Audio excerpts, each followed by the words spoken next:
अमिताभ बच्चन के डूबते हुए करियर को यशराज फिल्म्स ने बचा लिया था, क्योंकि इसके बाद अमिताभ बच्चन ने यशराज फिल्म्स की मोहब्बतें की। मोहब्बतें सुपर डुपर हिट रही और उसके बाद अमिताभ को कई सारे टीवी सीरियल मिलने लगे, खासकर कौन बनेगा करोड़पति। और यहीं से अमिताभ बच्चन ने अपने सारे कर्जे उतार दिए और तब से लेकर अब तक अमिताभ बच्चन ने पीछे मुड़कर नहीं देखा।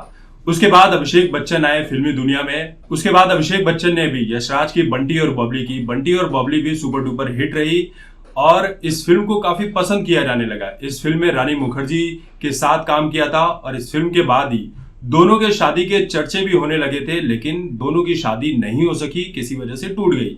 इसके बाद अभिषेक की शादी जो है वो ऐश्वर्या राय के साथ हो जाती है और कई सारे लोगों की अभिषेक बच्चन से इनडायरेक्टली तौर पर दुश्मनी हो जाती है।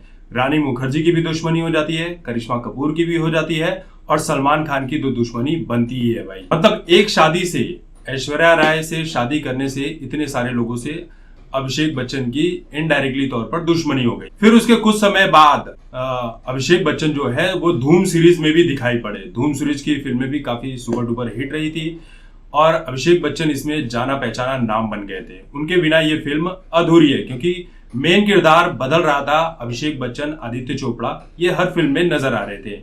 उसके बाद कहानी ऐसी होती है कि रानी मुखर्जी का अफेयर चलता है आदित्य चोपड़ा के साथ। आदित्य चोपड़ा के साथ उनकी शादी होती है 2014 में, लेकिन उसके पहले 2013 में धूम सीरीज की तीसरी पार्ट आई थी आमिर खान के साथ और यहीं से अभिषेक बच्चन और यशराज फिल्म के बीच जो रिश्ते हैं वो टूटना शुरू हो गए। हुआ ऐसा कि इस फिल्म की जो एक्चुअल स्क्रिप्ट लिखी गई थी उसमें एक दो बार नहीं बल्कि कई बार बदलाव किए गए और इन सभी बदलाव में सबसे ज्यादा फुटेज देने की कोशिश की गई थी आमिर खान को, जो कि दी भी गई। और इस बात से अभिषेक बच्चन काफी नाराज हुए, उनके कई सारे सीन कट कर दिए गए। अभिषेक बच्चन ने इसकी शिकायत जो है वो आदित्य चोपड़ा से भी की और फिल्म के डायरेक्टर से भी की, लेकिन दोनों की कान पर जूं तक नहीं रेंगी और दोनों ने इन बातों को गंभीरता से नहीं लिया। यहाँ तक कि धूम 3 का जो क्लाइमेक्स सीन है, इसकी स्टोरी भी रातों रात बदल दी गई और अभिषेक बच्चन को बताया तक नहीं गया।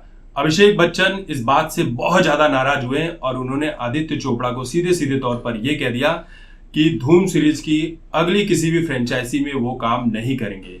फिर उसके बाद धूम सीरीज के चौथे फिल्म की बात शुरू होती है।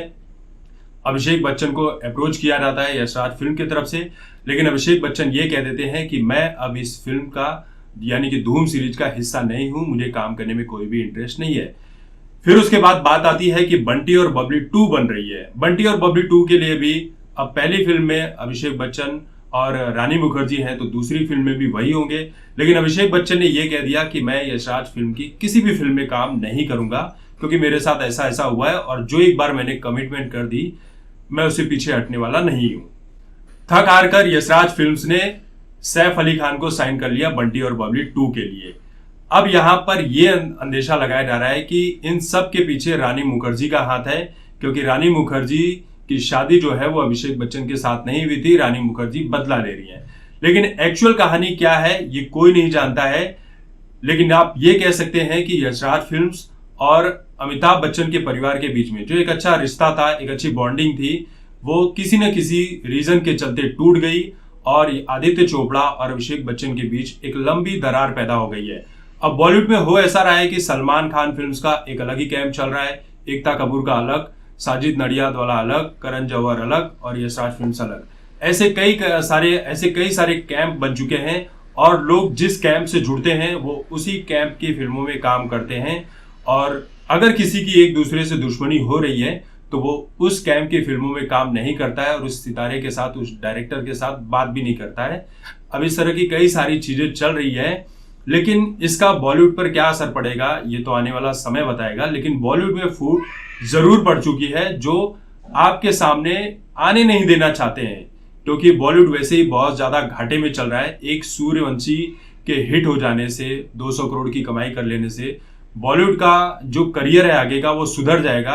अभी आप ये डिसाइड नहीं कर सकते हैं, क्योंकि आने वाली फिल्में कितना काम करती हैं ये देखना दिलचस्प होगा और सलमान खान की अंतिम कितनी बड़ी सुपर हिट होती है, कितनी बड़ी फ्लॉप होती है, ये आपको कुछ ही दिनों में अंदाजा लग जाएगा। लगभग एक हफ्ते के अंदर तो लग ही जाएगा अंदाजा।